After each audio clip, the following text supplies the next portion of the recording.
feels good to say. Here's a reminder of the first 10 picks in this year's NFL draft. We've already seen some movement as the Panthers hold the #1 overall spot by virtue of a trade with the Chicago Bears that took them from the 9th pick all the way up to the top spot. Here's Panthers GM Scott Fitterer when asked yesterday about his team's plans. If you're going to go up, you better have conviction. And we have conviction on players at that top that we feel good about. We're still going through the process right now. I mean, obviously we have our ideas. You know, you're not going to make a move like that without having that pretty much cemented. If there's 10 categories that you look at in a quarterback, or any player for that matter, the real question is not how to evaluate each of those categories. I mean, that's a part of the question. A big part of the question is how much are you going to weight each of those categories. You weigh that stature piece of. Yeah, I mean, that would be like giving the proprietary formula for Kentucky Fried Chicken, right? I mean, you know, I mean. Oh, that's funny. So the category that those reporters are most concerned with is Alabama quarterback Bryce Young's stature. You know, do they have conviction about 5'10" and 1/8 of an inch, or do you add a couple inches and go with C.J. Stroud? It just depends on what you want to cook for dinner tonight. Frank Reich, the head coach of the Panthers, now not giving up the 11 herbs and spices that they'll use to evaluate players worthy of their first pick in the draft. Intrigue, Jason.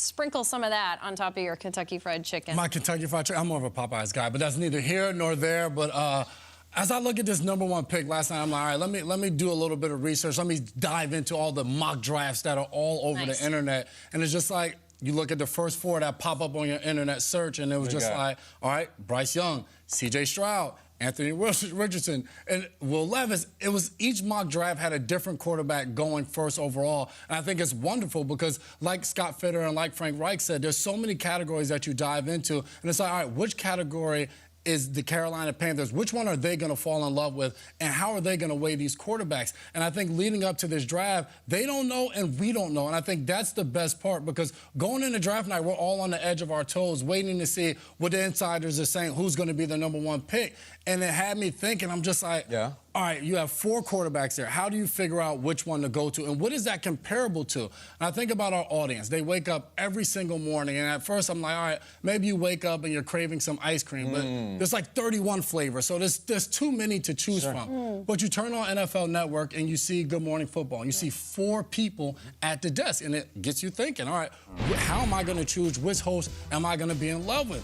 So then you start to look. And you look at all the way to the far left. And you see Kyle Brandt there. And it's just like, all right, angry runs, energy, funny as hell. Is that going to be the personality that I'm going to go with today? Then you slide over one. You see Jamie, the beauty of the show, the person that ties it all together, that has takes from every single angle. Then you keep sliding over. You see Tom Pelissero. It's like the insider. Do I want to know what goes on behind closed doors? Do I want the inside scoop this morning? And then you go all the way to the far right, and you're just like, well, I mean, that guy's the total package. If I'm just in the mood to just have it all, the brains, the beauty, everything that you can see underneath the sun, then you go with that guy. But there's 4 different options, and either one of them, you can't go wrong. And for the Carolina Panthers, they're trying to determine which option they're going to go with for the first pick, and there's so many different things to go. We talked about Bryce Young's weight and his height, but you may talk about the accuracy of an Anthony Richardson. How are you going to determine which guy is going to be your guy is the toughest thing for the Carolina Panthers. That's great. And you know what, like the Combine and the Pro Days, they're like, a little sample? Can I get a little sample on that stupid little spoon? You try to do the sample. I just think it's great that we're welcoming Jamie back in an opening segment about ice cream and fried chicken. I mean, it's so perfect for you. It's what you love. It's what you're into. Why is it not out here? We need a lazy Susan. Jason, if you're going to have an ice cream segment, I need 4 flavors, and I need you to really do you deep dive on it. That's my fault. Break room break. You had enough milkshakes and stuff. I did not. Never enough milkshakes. We're going to get into that milkshake, by the way. Do you know what David Tepper, the owner of the Panthers, legendarily has on his desk? Do you know it, Tom? I do, but I'm not sure I should say it on TV. I'm going to say it. He has a pair of brass cojones on his desk. It's like a little metaphor about being bold and aggressive. I think that man figures massively in all of this. I think that man is why they're at #1 to begin with. They already made a huge swing. Understand that David Tepper, the owner of the Carolina Panthers, is a self-made billionaire who could have just spent the rest of his life on a yacht and said, I'm going to buy an NFL team with the largest purchase price of all time. He beat out another bidder because he was already a part owner of the Steelers, so he was already vetted, and he was a sole investor, did not have co-investors. He was liquid. In the same time, he has also bought a soccer team, Charlotte FC. Charlotte FC has struggled since David Tepper bought them. The Carolina Panthers have struggled. They're 29-53 since David Tepper bought them. This is not why he got off the yacht and off the helipad. He didn't come in there and get his teeth kicked in the NFC South and mess around with P.J. Walker and Will Greer and Kyle Allen and Taylor Hines. No, he came in here to win. Otherwise, what the hell am I doing here? I think that's why they're the number one pick. I also think that he's calling the shots here in so many ways. I think the number one pick is intriguing. I don't think it's chalk. I don't think it's Bryce or CJ. Could he do something crazy and take Richardson number one overall because he has billionaire thoughts and he wants to go big and he wants to win this thing and get the best possible athlete? Yes, I really do. I think if this was an old school football guy who's owned a football team for 30 years and is going by the book and conventional, you just go with the scouts saying you trust him and here we go.